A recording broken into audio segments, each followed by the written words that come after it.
one of the things that happens a lot in the summertime in regards to individual players getting better with individual skills. I know we get a chance to talk to Trey lately and later today, and he seems like he's worked very hard on better shooting form from 3-point range and such. Can you talk a little bit about his improvements there and what all went into that during the course of the summer? Well, I mean, he thought he had to expand his game a little bit in terms of shooting threes, and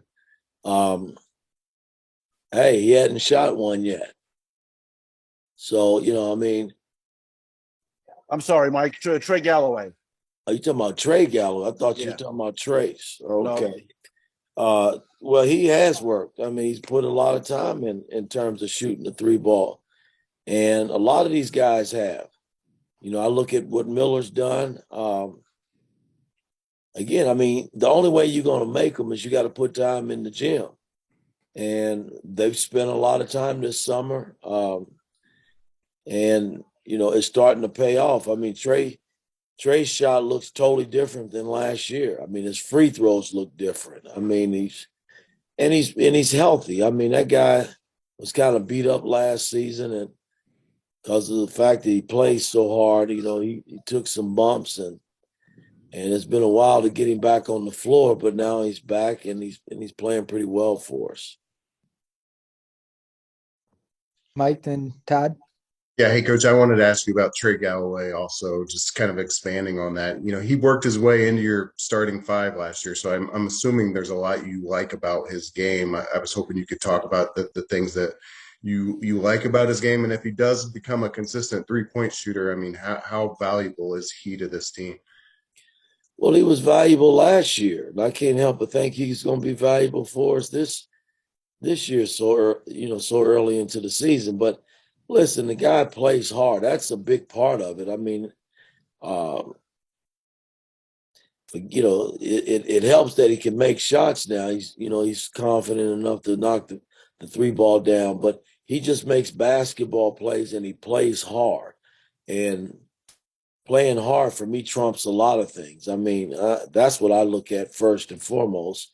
How's your motor? And he's got a high motor in terms of how he plays. So, when he's doing all the things we've asked him to do on the floor, he'll be out there getting minutes. Todd and Alec. Mike, Xavier has a couple of bigs who can spread the floor, and not just shooting-wise, distributing the ball. A lot of their action has come off the elbow, back Fremantle in particular. What principles does your defense need to follow tomorrow to account for that? Well, again, we haven't played too many bigs that, the last big that we played was Michigan's big that can, make shots out on the floor. Big Jack can make shots out on the floor. And so in transition, we can't get so sucked in to the point where he's trailing and he just trails right into 3-point shots. He made a couple of those the other night in their game. So we just got to be alert to that. And the big fella, Zach, he does a lot of things out on the floor, but he mainly does a lot of his damage around the bucket. So, we just got to, we got our hands filled with two bigs that we got to match with our bigs with the energy and see what happens. Alec and Zach. Yeah, hey, Coach, kind of piggybacking off of the defensive topic there. Obviously, this year you have two guards in your backcourt and Xavier and Jalen, who are very good on the defensive end of the floor. What does that do for your defensive unit as a whole, just to kind of take it to the next level? And just how important is that to continue the success that you had defensively last year? Well, it's very important. Whenever you can put some heat on the ball as the ball's coming up the floor to kind of slow or disrupt, their early offense, your opponent's early offense, it helps. Xavier was pretty much the only guy that can do that last year. And now we've gotten Tamar Bates comfortable. We've gotten Galloway comfortable. Jalen's comfortable now, where we can extend our defense a little bit. But make no mistake about it, Xavier has some great guards. They got good guard play, and Soley and Jones out front. Those guys are all pretty good basketball players, and they play hard. So The guy Adams, number 5, that comes off the bench, he might start. He started, I think, last year for them. They got solid players. So, it's individual matchups all around the floor. I mean, nobody has a night off, is kind of how I look at it. Zach and Tyler.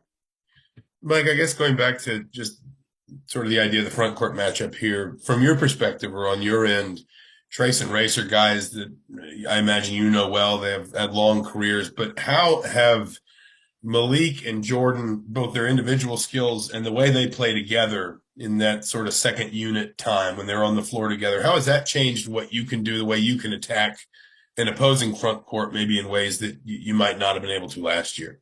Well, again, it doesn't give, we don't have any drop-offs. And again, guys, it's early. It's two games we've played. And if you want to count the other 2 exhibition games, you know, I like our second unit. There's no doubt about that. If they continue to play at a high level like they're playing, man, it just makes us that much better as a basketball team. I just didn't have that last year. And there's no knock against the guys that we had. They gave us all they could give us, and that was good enough for us to get to 21 wins and get into tournament play. But we got to be better than that this year. And, I think our bench has got to play a major role in what we do. If you follow me over the years as a coach in the NBA, my bench was always pretty good. And I've always felt that the bench is just as important as the guys that start the game, because sometimes they're not going to have it. And if the bench is there consistently for you, it makes you a better ball club. Tyler and Zion. Hey, Coach. Hope you're doing well. Something that's kind of come up in the past, I guess, is just your emphasis on making sure that the guys are having fun when they're playing. And obviously, that's not everything, but why is it important for them to have fun while playing? Well, I mean, have you ever played sports? Yes, sir. Did you have fun when you were playing? Most of the time, I would say yes. Okay, well, then I think anytime you play sports, you should have fun. Why do it? I mean, why are you doing it if you're not trying to have fun? I want my guys to have fun, but with the understanding that there's a lot of work behind having fun. There's a time to have fun and there's a time not to have fun. But when you practicing and trying to prepare and get ready for games, it's all about work, man. I mean, you got to be serious about what you're doing. And then the end results is if you win, then you have fun. I mean, that's what it's all about to me. I mean, this career and what we do is a short-lived career. These 4 years will come and go for these guys, and then now they got to figure out the next step. But sure, I want them to have fun. And I think most of these guys are. I think they all are having fun. I would like to think. We're 2-0 and we're playing pretty good basketball. Let's see where it leads us. Zion and Mason. Coach, the Centos Center is a wild, ruckus environment, and for your freshmen, this is going to be their first road game of their career. How do you go about preparing them to play in a place like that? Well, after our Bethune game, the first thing I said before we broke huddle, because I'm thinking about the next game now. The Bethune game was what it was. We had a chance to come back and break the film down and watch it. But the road is different. I mean, it's, if you learn to handle your business and play well on the road, then it becomes contagious. But you got to do all of the necessary things to win on the road. It's not easy winning on the road. And, you can't turn it over, where we had problems early last season. We were in every road game and led in a lot of the road games, but our turnovers cost us early on. Key rebounds here and there, a missed defensive assignment here and there. Those are all the things that, we have to clean up this year to be a great team on the road. I mean, because again, when you go into these arenas, those guys, they feel good about themselves too. They're at home now, and and now you got to make them uncomfortable. And so, I'm kind of anxious to see where we are, going into tomorrow night's game because we're going to have to be a good road team in order to get where we need to go. And Mason and Wilson? Coach, kind of following up on that, with last year's struggles on the road being so forefront on the mind, do you kind of look to the veterans to kind of get those young guys ready as well, with them having the experience of playing in hostile environments like that? Well, again, I think everybody's got to be ready. But yeah, you hope to lean on your excuse me a minute. I got to call you right back. You hope to lean on your veterans because, they've been around and, they've been out on the road, like you said, in environments like that. And, it can be kind of nerve wracking for some of these young guys. So it's, like I said, I'm interested to see who steps up and who's ready to play and see where we are. All right, Wilson, last one. Mike, having over a week off between games, just wondering how can you benefit from that long stretch, and what did you work on over the past week?